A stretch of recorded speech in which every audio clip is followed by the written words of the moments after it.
Welcome to another episode of Conversation and Cocktails with your host, me, Lenny B. In this episode, we speak to Medina. Medina is a fantastic musician who's played in such bands as Cold Front, Breakdown, District 9, just to name a few. Me and Lou sat down, bullshit for a while about music, life, unions, and just all around everything.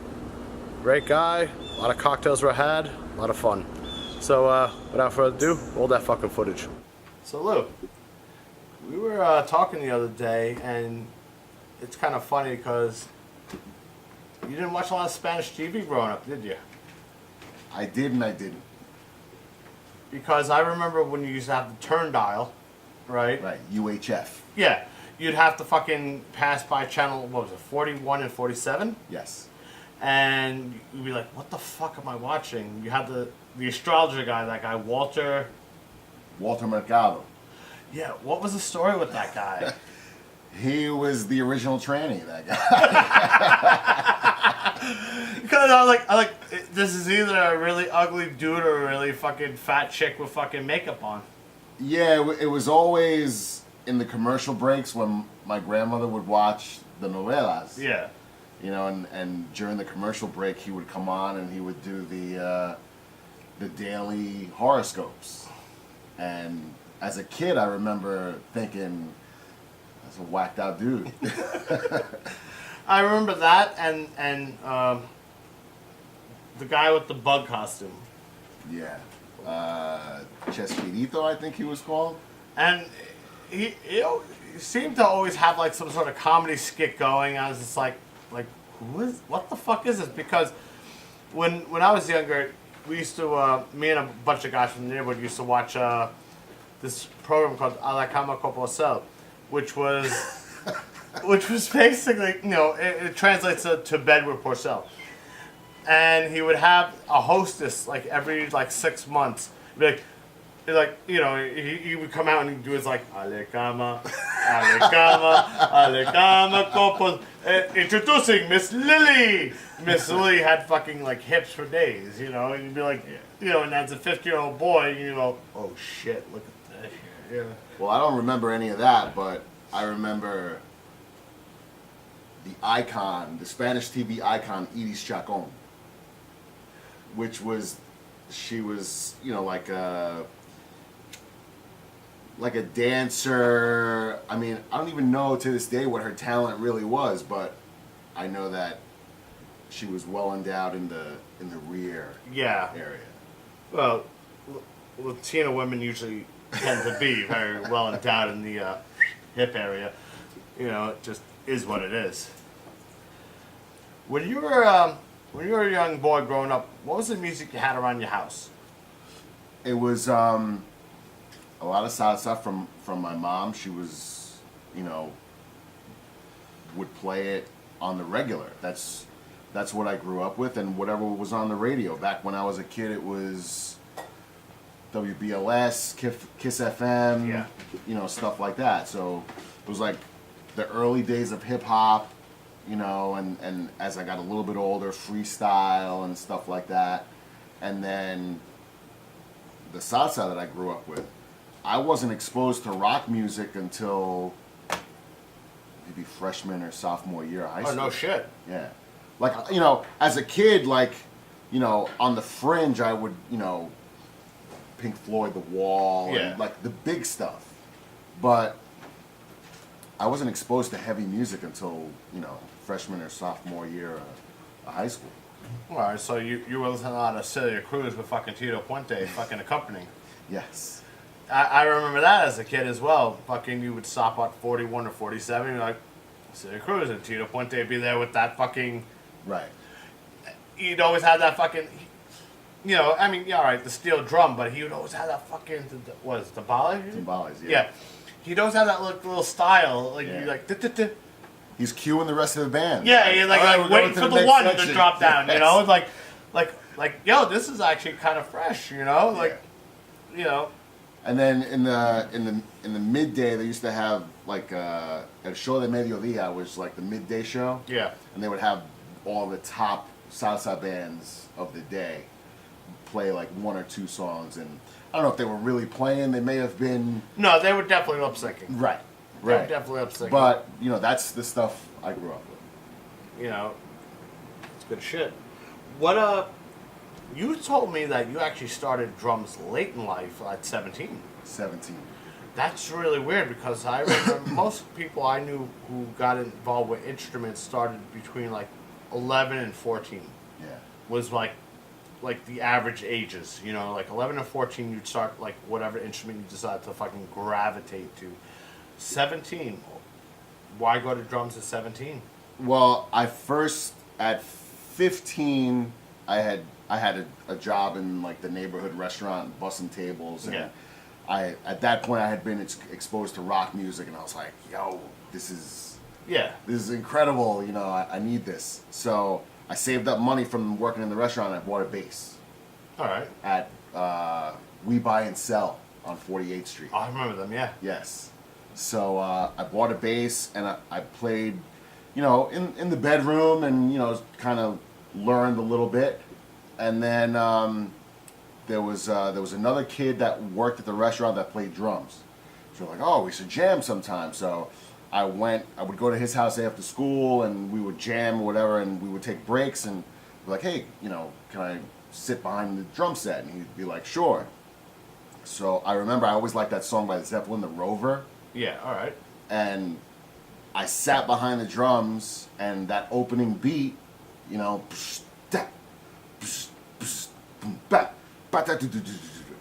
I knew how to play it. Like, I never practiced it before. It was just like a freak thing. You just knew that. I was comfortable behind the drums. Yeah.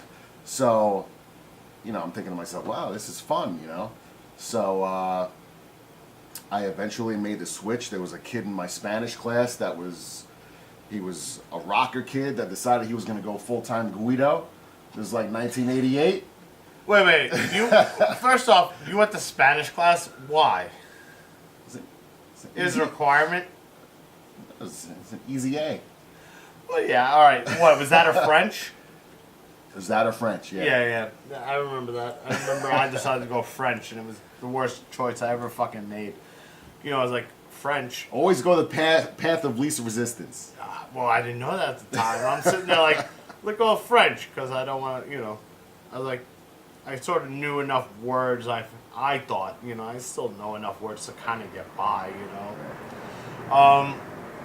So, how did that lead into, like, because was your first band, what, Cold Front, right? Yeah, that was much later. Like, when I started playing the drums, I was kind of getting my feet wet playing the drums, and I played like a couple of neighborhood things that never really panned out, and I would play with friends, but they weren't real bands. So the first real band that I played in was Cold Front, and I knew Gary Muttley from, and I wasn't a hardcore guy. I was a metal guy, like I would go to shows at Roseland or wherever and see these shows, and I would see Gary on the train ride home, and we, eventually started talking, and he worked with Nick Bonetto's sister Angela at Tower Records. All right. And he says, oh, I know this band, they're looking for a drummer, and maybe you can go and try out. So I got the information, and I called, and I tried out for Cold Front, and I got the gig, and I started playing with Cold Front, and that was my first real band. What year was that? That was 95. All right. 94, 95.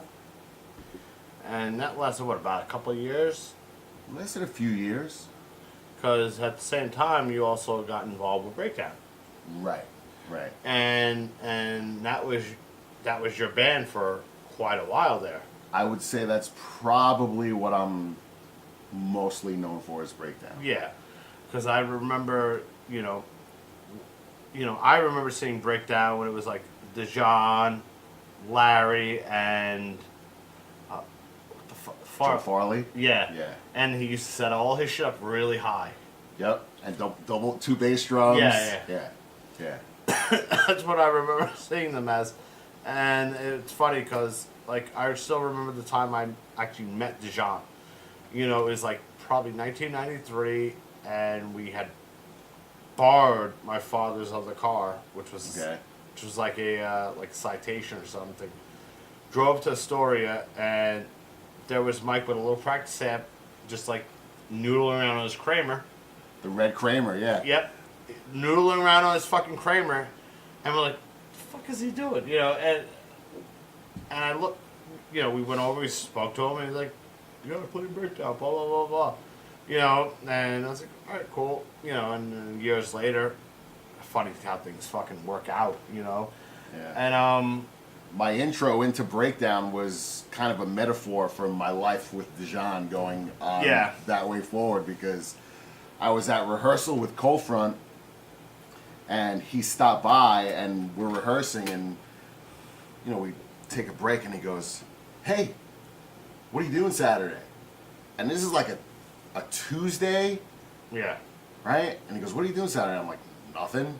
He's like, "Want to play a breakdown show?" And I'm like, "I don't know any better." I'm like, "Okay." Okay, sure. And he's like, and that following Saturday, so that gave me 4 or 5 days to learn 15 songs, more or less.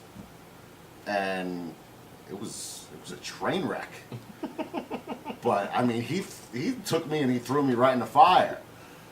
And at the time, Jimmy Williams was playing drums in breakdown, and he had a gig the same day with MP, Yeah. which understandably was his priority. So I just was filling in, and I played the gig. I did the best I could, and Dijon's like, "Yeah, the guys like playing with you. You want to keep doing it?" I'm like, "Sure, why not?"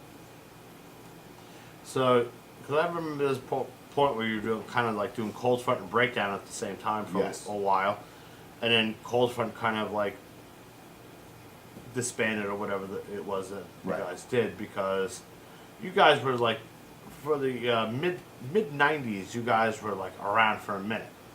Yeah, and that was the good thing about the mid '90s was that you had all these bands under the hardcore umbrella, Yeah. but stylistically, it ran the Oh, yeah. gamut. I Oh, mean, yeah. it was, you didn't have the mentality of, oh, such and such band is popular, we need to sound like them. Well, everybody was doing their own thing. Fahrenheit was doing their own thing. Cold Front was doing their own thing. Madball was popping off at the same time. Oh, yeah.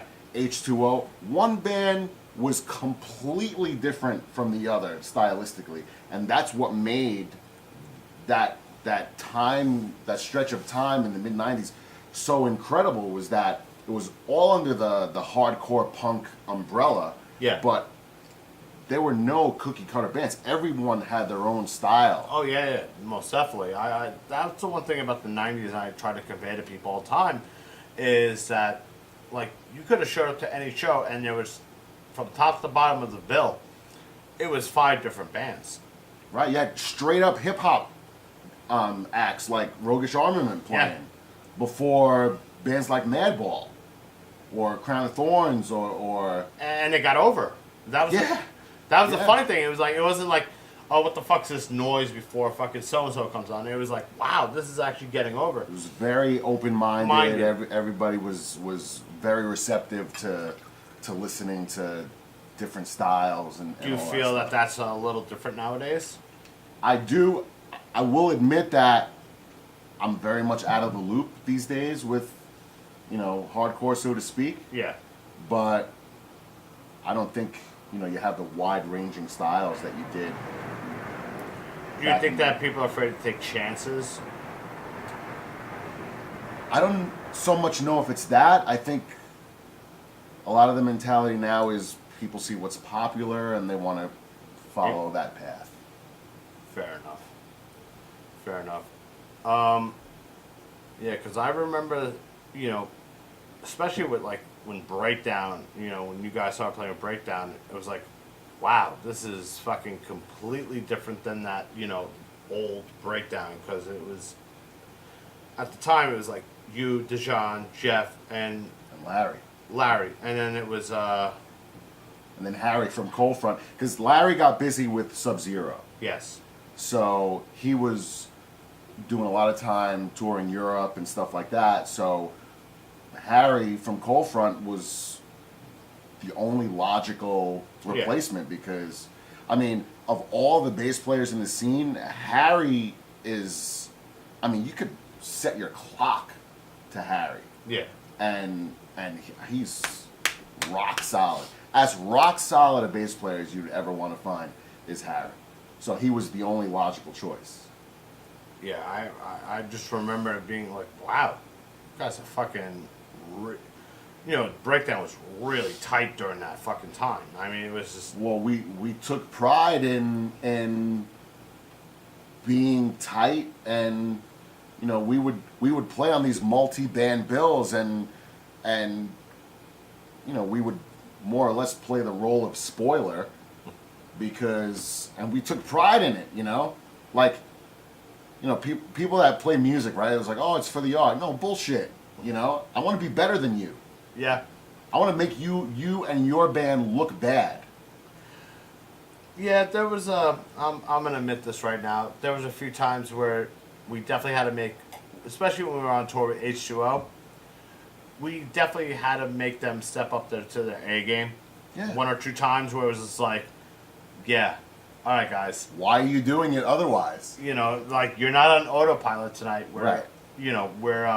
We're stepping up the game. Right. You step up your game. And 99% of the time they would step up the game. Once in a while be like, ooh, this is our night. Yes. This was our night, not your night. And I remember playing gigs with, like, you want to talk about night and day, Breakdown and Candiria. Right? Like, stylistically, night and day. Yeah. But we played more than a few shows with Candiria.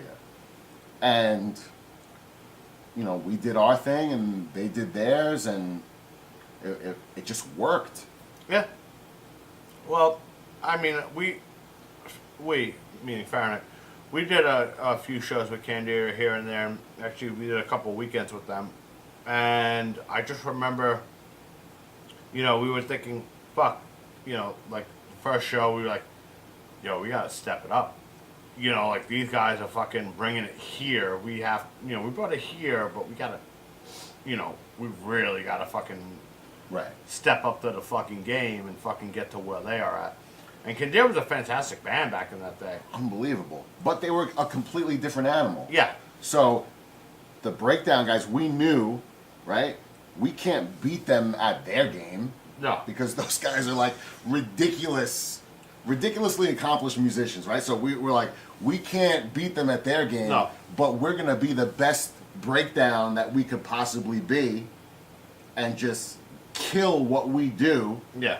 And it worked. And I think, Well, it was not the harp on it, but with like a band like Candiria, like those guys were like jazz heads. right. So, you would sit, you would fucking play a show with them and you'd be like, oh my God, they're totally fucking going in that direction. Yeah. It's like they're being intellectual about how they're going to blow you off the stage. Right. Right. And it was like, but it was, you could appreciate it. It was like oh, fuck, Right. man, they killed us tonight. No, they killed you with style. They killed you with grace. Right. But I think they respected Breakdown because Breakdown, we knew what our wheelhouse was. Yeah. And we stayed within that, and we always were the best Breakdown that we could be. And I think they respected us for that. Yeah, of course. And with Candiria, especially at that time, they had no wheelhouse. Their wheelhouse was like... Yeah, they were... Yeah, they would take it, they'd go, all right, we're going to take it here. And then in about 5 minutes, we're going to take it here. Yes. And then 5 more minutes from there, we're going to take it here. Right. And you'd be like, wow, they're going to fusion to jazz. It's like... And for musician types, we appreciated that. Yeah. Because you go like, oh my God, they're really going there. This is fucked up. Yeah. This is fucking... Yeah. It was like, especially when Ken Shalik was in the band. I mean, Candiria is obviously, they're still a great band. They're a different animal now with the drummer they currently have than when they had Ken Shalik. When Ken Shalik was in that band, he was like, he was the band for a hot second. He was He was the eighth wonder of the world. You know, you just sat there and go, like, oh my God. I remember sitting next to him at CB's, watching him do a set, and thinking to myself, "Fuck this guy." No, he's you know what the thing is? Not only is he an amazing drummer, he's an amazing like instrumentalist because he also can play horns. Oh, yeah. He can play keyboards. He can play He bass. played bass on the first record. Yeah. Yeah, and I remember there was a when Fahrenheit played when Fahrenheit was recording a record of Purple Light, a couple times Ken actually wound up like pressing the buttons for the machines, and I know it's taped. I might have it somewhere in my archives, but there's jams of me, Kevin, and Ken just fucking off the top of our heads, just fucking jamming. Right. You know, and it was like wow, we're fucking like, you know, you couldn't be that much higher. You know what I'm saying? It was like, we're fucking over here. You know, I haven't even used that part of my brain yet. You know, it was like... And I think that's the part of the problem with a lot of what passes for today is because you've got bands that are solely running off of the nostalgia trip. Right? And... that's fine, you know, those records are great. You know, they're all-time great records. But for me personally, I always have to be creating, you know? Yeah. Well, of course. We've spoken enough about it where it's like, I think we kind of take that Ian MacKaye approach where it's like, well, what's next? Right. You know, and it's that whole like, well, fuck what I did, it's what I'm doing now. Right. You know, and we have to fucking constantly like, well, what am I doing now? It's like, this is what I'm into right now, and I'm going to push it forward to the next thing.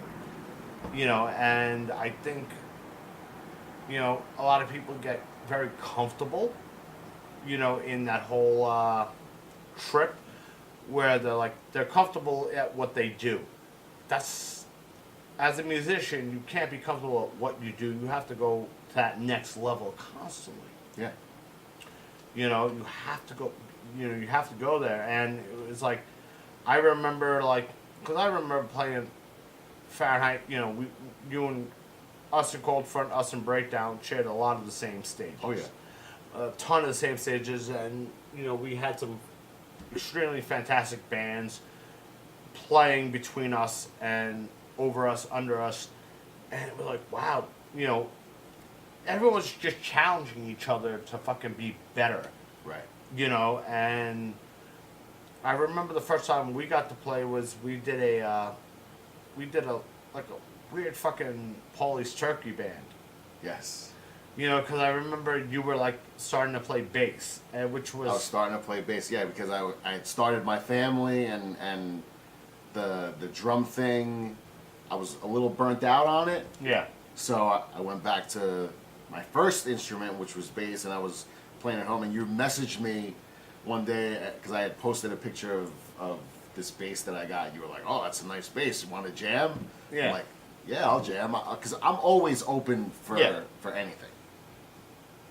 And I remember, like, because I was sitting there and you had played with a band called, like, Big Daddy, I think it was called. I don't remember what the band was, but, like, Lou plays bass?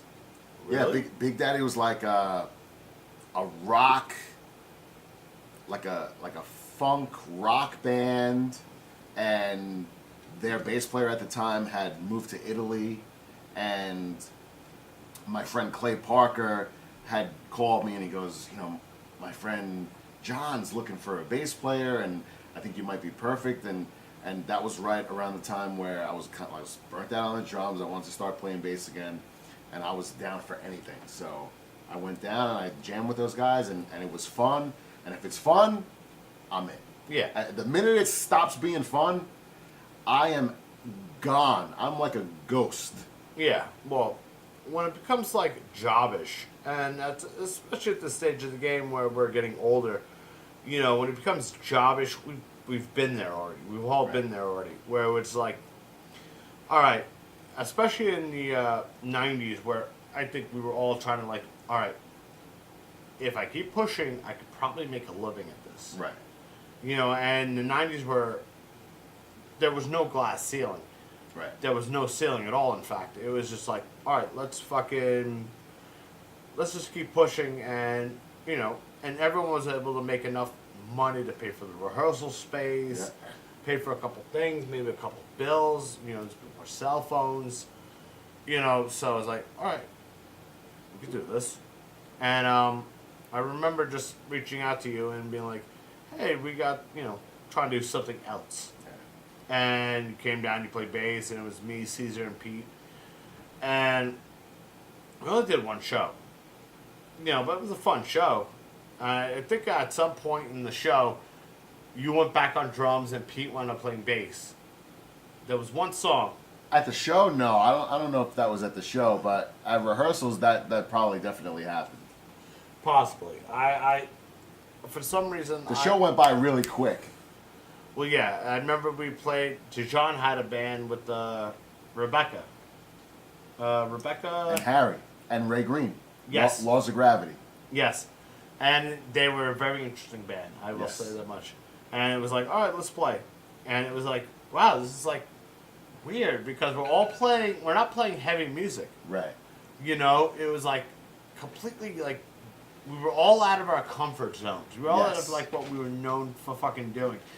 And it was kind of like an interesting show. It was like Ray Green playing with Jean, and, you know, like, you know, it was definitely fucking one of those interesting situations where we're like, all right, this is cool. Like, holy shit, Dijon plays mandolin? Yes, that's right. I remember that. Right. I remember that show we played. We played it under Acme. And I just remember, like, Dijon playing mandolin. I'm like, Dijon plays a mandolin? Yeah. You know, like, no shit. He will surprise you. Yeah, he does. And, you know, you know, he's always a couple steps ahead of the rest of us. He's always been a little ahead of the curve. Yeah. Yeah. And where you go, really, Mike? Now I gotta fucking do this? It's like, you fucking asshole. You know, Mike, I love you, you vegan cocksucker. But yeah, it was just like strange. It was like, my God, I was like, how does this fucking guy like, and that music was interesting. Yeah, it was all interesting, which goes to my point of hardcore back in the 90s. Like, it ran the gamut, and I'm open to playing anything. If it's good, I'm in. Yeah. You know, if it's fun, I'm in. If I'm not having a good time anymore, I'm out. Yeah. Well, then it starts becoming like a job. Right. And we work regular jobs. Right. You know, God forbid, you know, it's like, you know, real musicians tend to, what's the word I'm looking for? We tend to gravitate to, like, fun aspects of what we do. You know, we tend to fucking gravitate towards this fun aspect, towards this challenging aspect. Right. You know, and I'm always looking for a challenge. yeah, I'm not afraid of a challenge either. You know, like, all right, you want to do this? Fuck it, I will go there. You know, and if it works, great. If it doesn't work, it didn't happen. Right. You know? Yeah, the challenge is kind of part of the allure. Yeah. Right? Like, I'm playing right now in a project with Dijon called King's Bounty. Yes. And live, we play to a click track. Yeah. I've never done that before. So I'm like, I need to step up my game. Yeah. So, you know, I just worked until, you know, it was comfortable, and now, you know, that's what we're doing now. Yeah. You know, but I always look to challenge myself. When I started playing bass, you know, it wasn't easy for me, so that was the challenge. Yeah. Then this opportunity presented itself. You know, okay, we're going to play live gigs, but we're going to play to a click. Oh, I've never done that before. I want to challenge myself to do that. You know, so that. You've played. Well, I think I should just let you tell the story. You actually played on some of Mentally Vexed from Crown Thorns. Would you like to talk about that? Yeah, I did. I went along on the trip because at the time I think I had only recorded the Cold Front record. Yeah. Right. So I wanted to check out where Best Wishes and Desperate Measures were recorded. Mm-hmm. So I was like, "Yo, Dejan, do you mind if I tag along?" And he was like, "Sure." You know, so I went along on the trip, and you know, the first part of the day, while they were getting levels and all kinds of stuff like that, I was in the back, you know, watching MTV Spring Break with Isaac. And things kind of started taking a turn south. You know, the engineer, Tom Soares, who's an incredible guy, for whatever reason, he had an issue with the way Dimmy was playing drums. Really? And, you know, he kept telling him, hit harder, do this, do that, do the other thing. And I'm oblivious to this. I'm just like watching TV in the back thinking, when's the party? Yeah. You know? So, and mind you, I'm like new to this whole musician thing. So I'm just like, you know, hanging out. So I think it had gotten to a certain point where Tom had just given up and gotten frustrated and told Dimmy, you know, okay, pack it in for the day, whatever. And Dimmy went upstairs to do whatever it was that he was doing. And I'm self-admittedly very much naive at that point. Yeah. And I asked Tom, hey, can I go, you know, bang on the drums if you guys are done for the day? And he's like, do whatever the fuck you want, you know, like a really salty guy, you know. So I'm like, okay, cool, I'm gonna go bang on the drums, you know. Pretend I'm fucking P.D. Hines and Pokey, you know. So I start banging on the drums, and next thing I know, Dejan comes in, and he's like, let's do that cover. They were doing a Kraut cover of Unemployed. Yes. It's a fairly simple song, so, you know, I kind of plowed through it. And before I know it, he's asking us to track more songs, Tom Soares. Yeah. And I say, oh, time out. You know, I said, I'm not okay with this. You know, I was like, you know, long story short, I'm like, you know, listen, Dimmy's a friend of mine. It's kind of fucked up. I don't really feel comfortable doing this. So Tom pulled some kind of like Yoda Jedi mind trick shit. And he's like, Dimmy's a friend of yours, huh? And I'm like, yeah, you know, it doesn't really feel right. He's like, is Mike a friend of yours? I'm like, yeah, of course he is. He's like, what kind of friend is Mike? What kind of friend are you to Mike if you don't give him the best possible performance? And I'm like, you know, I don't know. So there was a lot of back and forth and, you know, a lot of awkwardness, and, you know, ultimately it was decided that we were going to go forward and do this. So I wound up tracking, I think, 4, maybe 5 songs. One of which was Head Check, which was not used for the record, but it was used for the Japanese release. All right. And, you know, I was, at the time, and still now, I was a huge Crown of Thorns fan, so I knew all that stuff already. So, you know, I just ran through the songs, and that was it. And Tom got what he wanted, and they were running short on time, like, you know, because budgets and this and that and the other thing, and, you know, it was getting toward crunch time with all that stuff. So I just went ahead and did it, you know. My intent wasn't to step on anybody's toes or anything like that, but at the same time, you know, I just was like, all right, cool, I'll do it. Did Dimmy know? At the time, no. After? I think the next day he found out what was going on, and you know, to his credit, he never like took it out against me, which I wouldn't have blamed him if he did. But I mean, you know, we're all adults, and you know, when it comes to things like budgets and stuff like that, like it's a different world now than it was back then with recording budgets and things like that. You know, the internet hadn't fully taken its hold with music and recording and things like that. So, you know, we were still beholden to the record company's budget, and we had to adhere to that. So I was just, you know, trying to help out. Speaking of helping out, you also recorded a record for All Out War. Yes. Which record was that? It was Into the Killing Fields. You ever play any live shows with those guys, or was it just totally recording?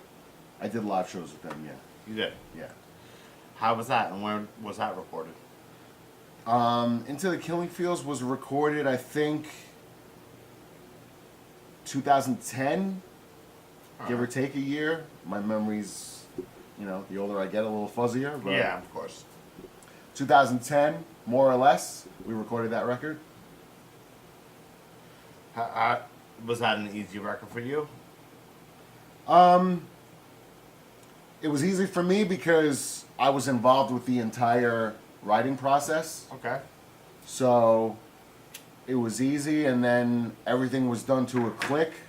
So once the engineer had gotten all the tempos for the clicks and everything straightened out, it was pretty straightforward. That was I mean, kind of been that guy, you know, step on the recording studio and just be like, fuck it, I'm doing this. Well, that was another thing that I saw as a challenge because I never played double bass before. Oh, you played a little double bass in the past. Never.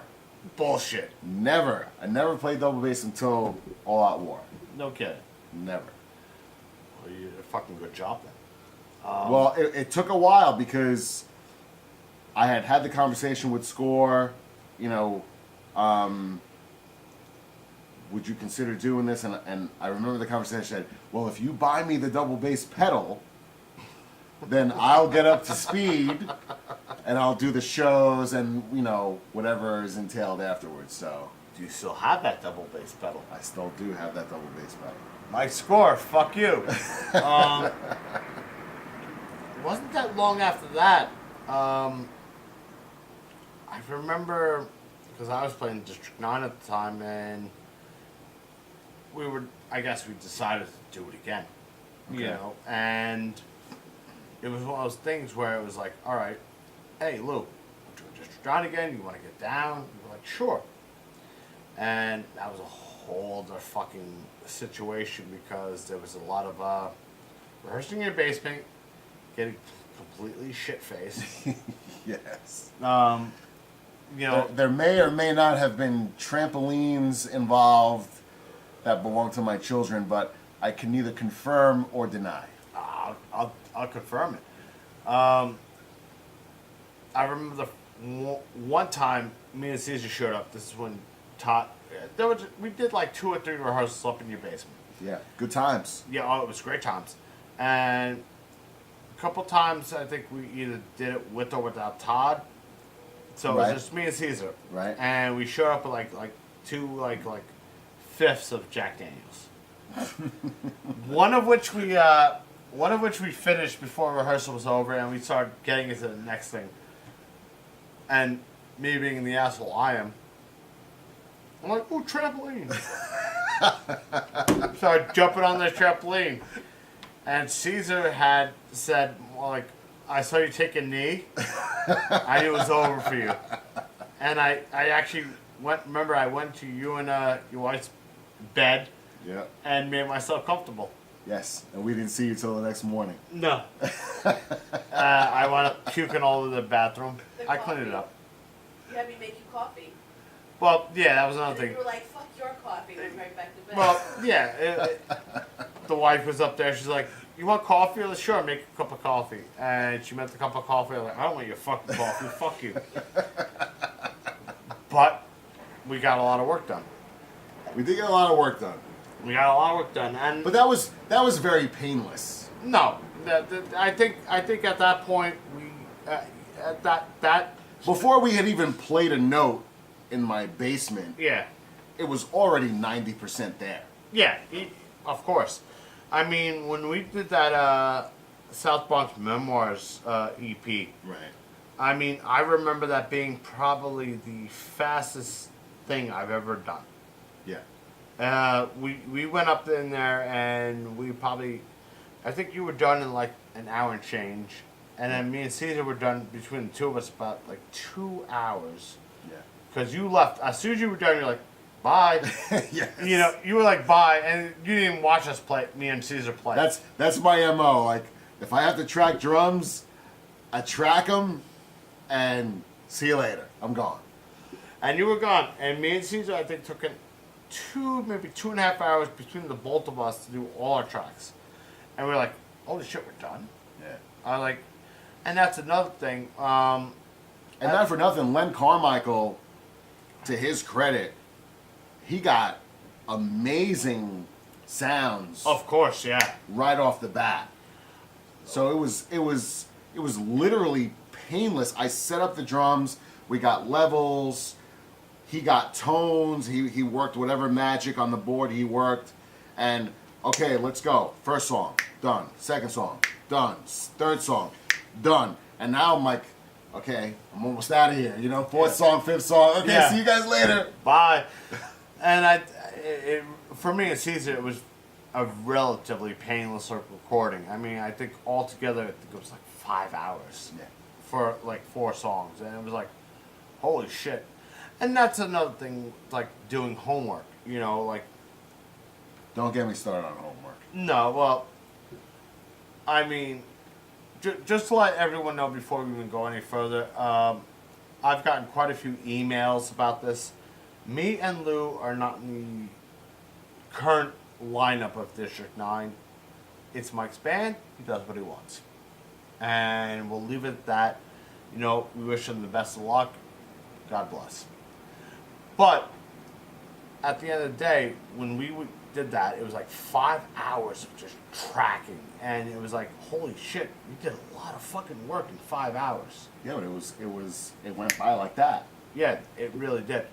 And me and Caesar were probably fucking drunk and stoned. You know, but it was about homework. And here's the thing. I have to explain to people who play instruments. Everything you do is about prep work. Yes. If you show up to rehearsal and you fucking do your homework, you know, you're here, you're doing your fucking guitar work, you know what you need to do. It's done. Move on. Me and Lou were part of a band called While We Wait. And it was Andy Gaida and Mac Warnke. Yep. And, you know, Andy played in Super Touch, Matt played in Bold. And in 3 rehearsals, we were show ready. We showed up. We had all our fucking shit together. We did a one-off. Ready to go. Ready to go. Ready to go after that. It didn't really work out. Maybe we stepped on some guy's toes. I don't know. It's all good. It's all good. You know, it's water under the bridge at this point. And same to District 9, it's water under the bridge at this point. Well, the District 9 thing, you know, let's be 100% truthful about it. Mm-hmm. At this point in my life, I'm not going on the road. No. It's just a complete non-negotiable. Me going on the road. It's never gonna happen. Well, So I fully understand where that went. yes. But me and Lou are both union guys. And this is a whole other fucking issue. You're not going to tell us how we're going to do our job. We're going to tell you how we're going to fucking do our job. Union protects us to a degree. Absolutely. There's a safety standard, there's a wage standard that we have to abide by. We are both not company men. by any stretch of the imagination. You were on strike not that long ago, Correct. you know, and did you guys negotiate a contract? Yes. Good for you. I haven't had that problem where I've had to negotiate a contract yet. I'm sure it's going to come up at some point. But our whole thing is we're very much into the union thing where, what's the word I'm looking for? We're not going to take no shit from nobody. Right, and not gonna take shit, and we're very much a part of work ethic is everything. Yes. So if you want to get on my shit list in a hurry, show up to a rehearsal not having done your homework, Yes. and you will be on my shit list faster than you can blink an eye. Well, when you pay for rehearsal, I look at it this way. If I have like 6-7 days before rehearsal starts, I better have my shit together. Yeah. You know, and kids, make no mistake about it. Do your fucking homework. It's very important. You may not think it's very important, but you know what? Money, we can make money. Time, you can never get fucking time back. No. And if you waste my fucking time, fuck you. Oh, if you waste my time, you're done. You know? You're done. And that's what we call, we've spoke about this before, being a professional and Yeah. being an amateur. Yeah. You know, you want to fucking go in there and be like, okay, well, I'm going to be a fucking dick and, well, I have this excuse. I have that excuse. It's like, listen, asshole, I work fucking a very hard job. Sure. We both work very hard jobs. They're physically demanding on our bodies. But at the same time, I go and I fucking learn what I have to learn. Right. So when I step in rehearsal, it's done. Well, listen.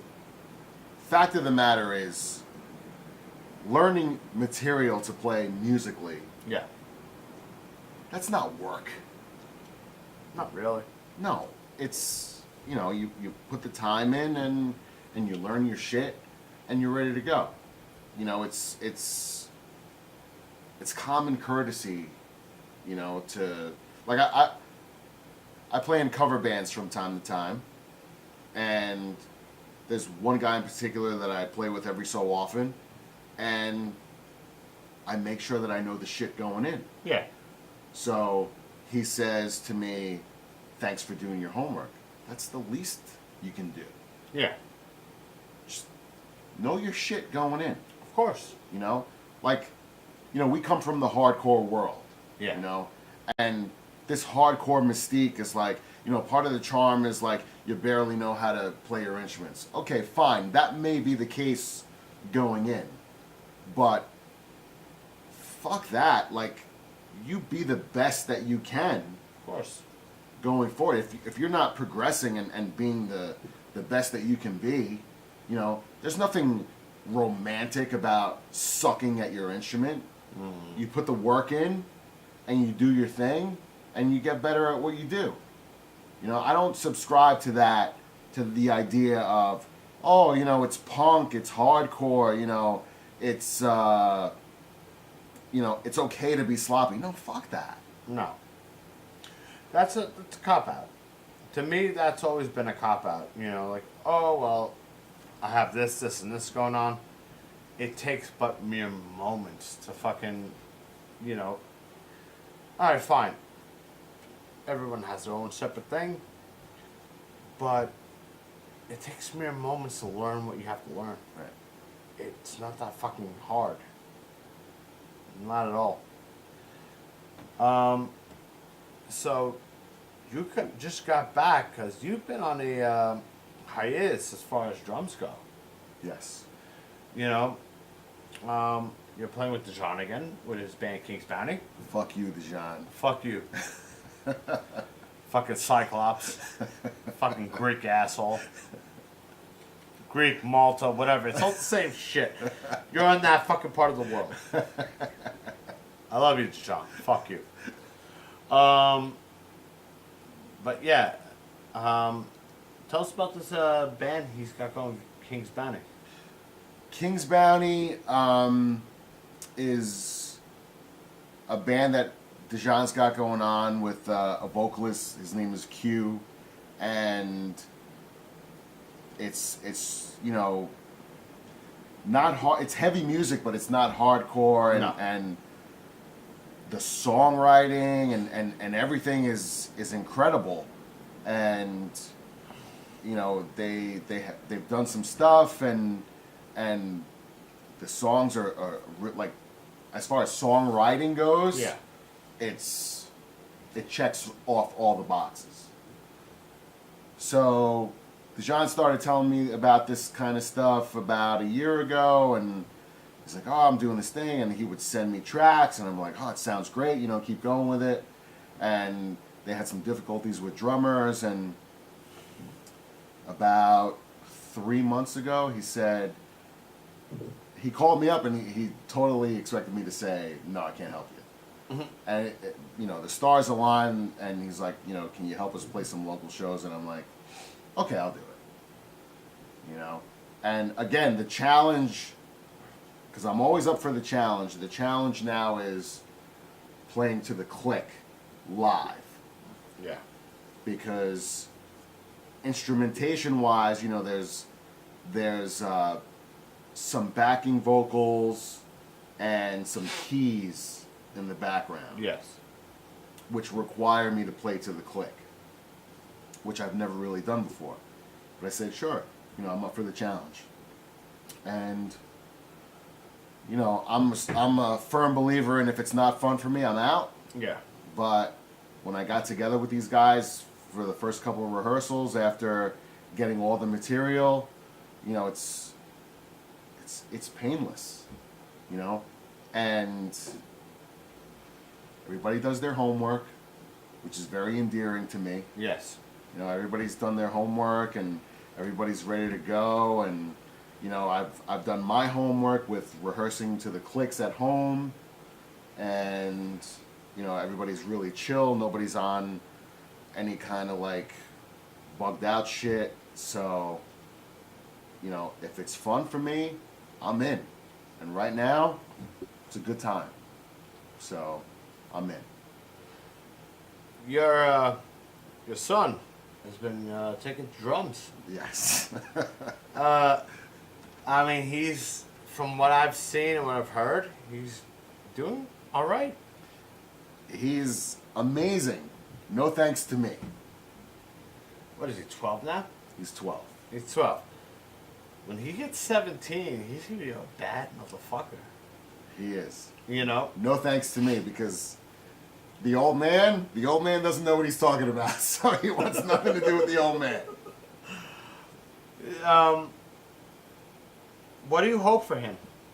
As the next generation of fucking, I mean, you did your thing. Right. Now it's time for him to do his thing. What do you hope? My hopes for him, first and foremost, is that, number one, he keeps up with his reading chops. That's first and foremost. Because if your reading chops are top notch, Yeah.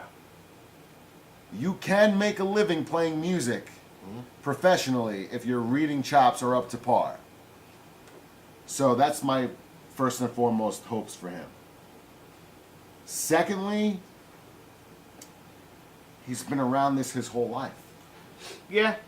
Yeah, he's definitely been coming to shows. He's been going to shows since he's 4 or 5 years old. You know, he's been around this forever. So, My wife is over there doing. Fuck you, see, you fucking dirty Puerto Rican motherfucker. but you know, it's up to him. You know, he's 12 years old. The world is his. Yes. So right now, he's a reading music, playing music. He's a machine. His music teacher at the middle school level has recognized that the kid's got something, Yeah. you know? So now at this point, it's up to him what he does with it. Well, if he keeps on where he's going now, he's gonna be fucking fantastic in a couple of years. I would hope so. I would think hope so. I would think so. You know, you have any like real words for anyone trying to get into this right now? As far as playing, Yes. or That doesn't matter what genre of music. just, I would say, be true to yourself. Know what your strengths are. And respect the material. Nothing is beneath you, nothing is above you. If you're playing pop music that's one note for the whole tune, you play that one note like your life depended on it. You know, it's all about what you put into it. If you're not willing to put in what's required, you're not going to get anything out of it. So put into it and have that mutual respect. You know, whether you're a hired gun, whether it's your pet project, put into it what you hope to get out of it, and you'll be all right. Very good. Lou, pleasure. Thank you, sir. Thank you. All right.